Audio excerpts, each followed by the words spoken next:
Saludo a Enrique Villanueva. Enrique, ¿qué tal? Bienvenido. Héctor, ¿cómo estás? Qué gusto saludarte, qué gusto saludarles, amigos. Pues se cumplió la fecha, 30 de agosto del 2021. Iniciamos clases en pandemia. ¿Quién lo hubiera pensado cuando inició la pandemia? Si nos hubieran dicho que el ciclo 2020-2021 lo íbamos a empezar de la misma manera que como nos fuimos cuando hubo los recortes, no lo hubiéramos pensado, pero así fue. Hay cosas muy buenas y cosas que tenemos que rescatar. De entrada, una felicitación a las maestras, maestros, a las autoridades de las escuelas y a los niños. Hoy en la mañana reportaban muchos de mis compañeros cómo tanto en el interior de la República, en los estados, perdón, de la República como en la Ciudad de México, los niños sabían qué hacer, ya tenían perfectamente el manual de sana distancia, cubrebocas, los maestros estaban con los salones preparados. No hubo la gran afluencia que nosotros estábamos acostumbrados en los ciclos escolares, pero sí hubo una muy importante. En lo que sí tenemos que mejorar, ahí sí, quienes nos sacamos la nota reprobatoria fueron los papás, porque todo el esfuerzo que se estaba haciendo de la entrada hacia adentro se perdía de la entrada hacia afuera porque triple fila, cuadrofila en los coches, se arremolinaban los papás hasta que no veían al niño que se asomaba por su salón y les decía que ya llegaban, se iban. Entonces ahí tenemos que tener un punto muy importante porque al fin y al cabo los papás somos reflejo, ¿no? Y si un hijo ve que el papá está haciendo desorden, bueno, pues va a permear un poco negativamente en cuanto al comportamiento que pueda tener ahorita, ¿no? Y además hay algo que es muy importante. También el clima no nos ayudó mucho entre que llovía y teníamos el huracán Nora que desafortunadamente en el caso de Baja California retrasó la entrada hasta el 13 de septiembre.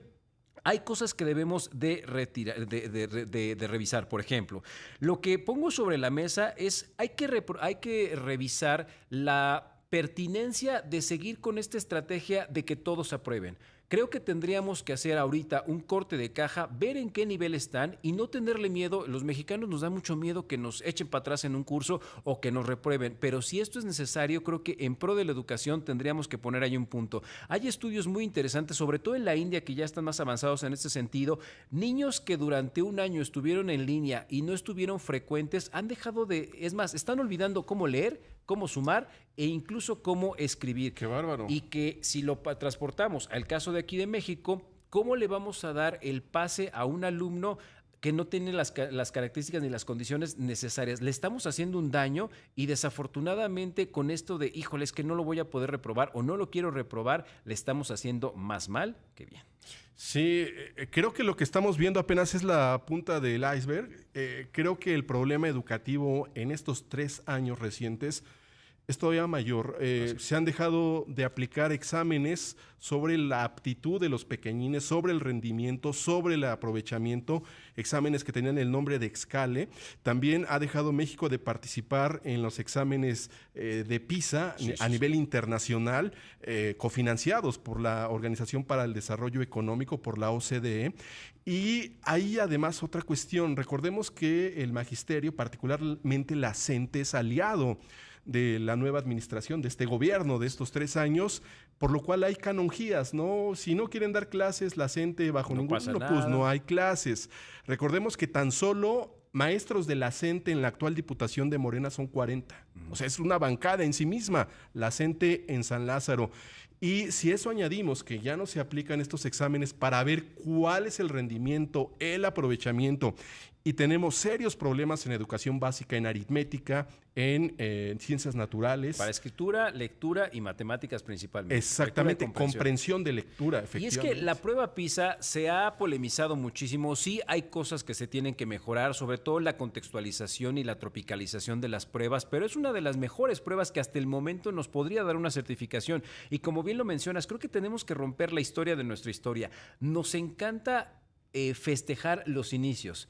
Festejamos el Día de la Independencia cuando empezó la revolución. Y nunca la conclusión de la independencia. La batalla de Puebla cuando la ganamos, exactamente. Y entonces creo que bien por los que todas las escuelas que iniciaron, al menos por ejemplo en la Ciudad de México, 90-95% de las escuelas, pero no debemos de olvidar que en los estados de la República bien lo dijo la SEP, hay 50% de escuelas que no pudieron empezar porque están vandalizadas y ahí tenemos que empezar. Los maestros ya dieron el primer paso, los alumnos dieron el primer paso, pero aquí vienen todos los apoyos que deben de venir tanto de gobiernos como de las mismas instituciones, del dinero para que no se nos acabe el gel, para que no se nos acaben las toallitas sanitizantes y que no nos importe tanto el inicio del curso como nos debe de importar el ciclo de el cierre de curso, en donde realmente nuestros alumnos sepan aprovechar y de verdad salgan con las condiciones.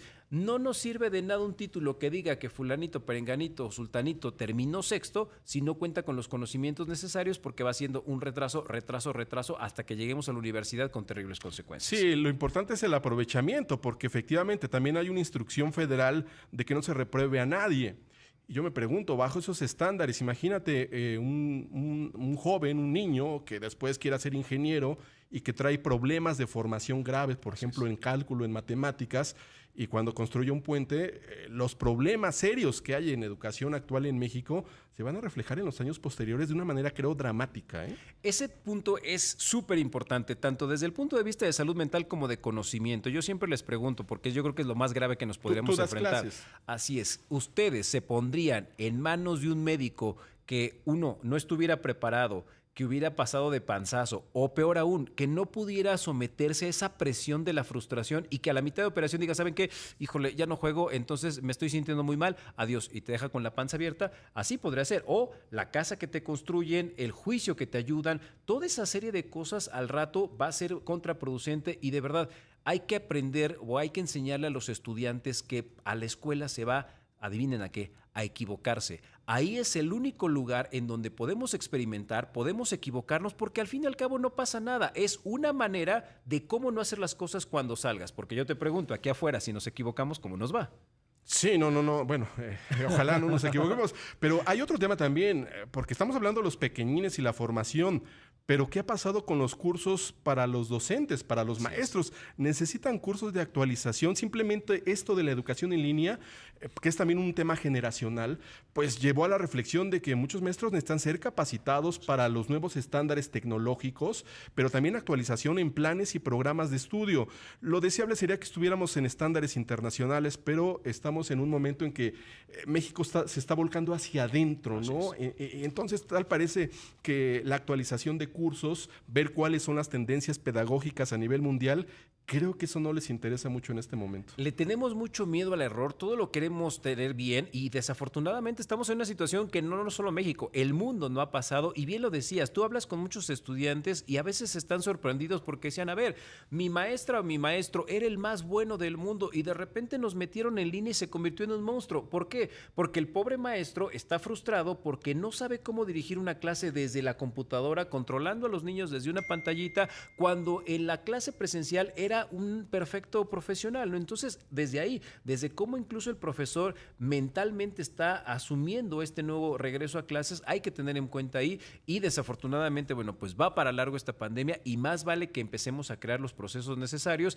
Ya de entrada mencionabas a la CENTE, ya algunos estados no iniciaron clases presenciales, en este caso Michoacán, Guerrero, Oaxaca y Chiapas. Vamos a ver cómo se van dando los retrasos y que no vuelva a suceder lo que ha pasado en este país, que si tú tienes un acceso a educación privada tengas muchos beneficios y los pierdas totalmente en la educación pública. Sí, además hay otro tema, la disparidad entre la educación pública entre entidades es terrible, es decir, en la educación pública no es igual el aprovechamiento de un pequeñín de Nuevo León, de Jalisco, de Guadalajara, de la Ciudad de México, respecto a un pequeñín de Oaxaca, de Chiapas o de Guerrero, donde pues los maestros en los últimos años se la han pasado haciendo protestas. Y esto está creando, porque unos estados ya regresaron a clases, otros no, que esta disparidad, esta desigualdad en aprovechamiento educativo se esté aumentando, ¿no? Así es. Que, por la pandemia, por el COVID, por lastres del sistema educativo, y esta es la realidad que enfrentamos, ¿no? De entrada, vamos a tener 5.2 millones de alumnos que no van a poder regresar a clases por múltiples razones, desde culturales hasta de dinero, porque tus papás dijeron, ¿sabes qué? Mejor ponte a trabajar y ya no regreses,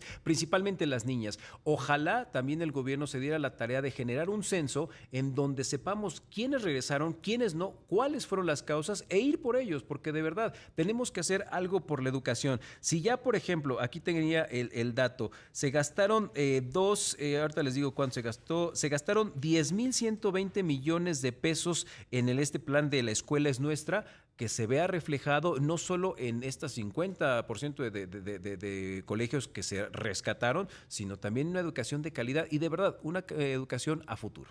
Sí, la infraestructura de las escuelas también es importante. Decía Fren Argüelles en un reporte la semana anterior que había escuelas cerradas por la zona del centro de la Merced, que por estar cerradas año y medio, pues estaban infestadas de ratas. Sí, sí, Imagínate, o sea. Y de todo tipo de ratas, ¿eh? Desde las ratas de roedores sí, claro, hasta... sí. Bueno, hay muchos indigentes que hoy en día utilizaron a las escuelas como sus hogares y además están las vandalizadas y están las que les faltan los servicios. Entonces, de verdad, tenemos que hacer un esfuerzo por la educación Imagínate del país. en la mochila, mi pequeñín, el gel antibacterial, las toallitas y tu ratonera, ¿no? Sí. No. Y a eso hay que agregarle los piojos y todo eso.